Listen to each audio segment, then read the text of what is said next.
A Fresno man lost his right arm in a 2015 crash, and he blames a defect that led to a recall 4 years later. Thank you for joining us for Action News Live at 5. I'm Graciela Moreno. And I'm Warren Armstrong. Action News reporter Corin Haggard joins us now from the newsroom with the manufacturer's response to a lawsuit and the victim's still hopeful outlook. Corin?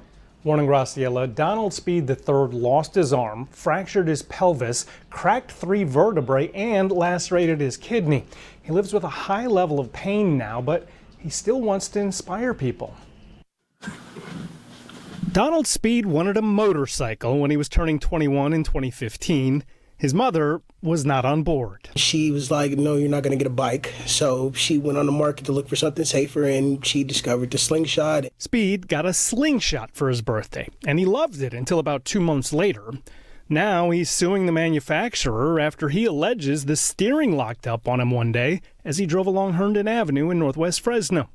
He hit an embankment, and the 3-wheeler flipped upside down.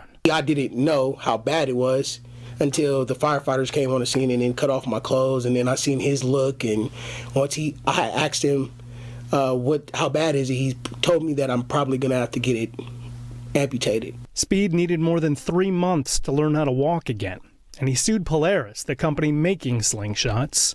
A Polaris spokesperson told me they don't comment on pending litigation, but in court the company's lawyers have argued Speed hasn't proved the steering caused the crash. They said Fresno police determined it was unsafe speed. But attorney Butch Wagner says it was a manufacturing defect. What we've learned through more investigation and through our expert witnesses in this case is that the power steering shuts down sometimes on some of these vehicles. 2 years after Speed filed his lawsuit, Polaris recalled 2015 to 2019 slingshots because of an electrical issue that could affect power steering, among other things.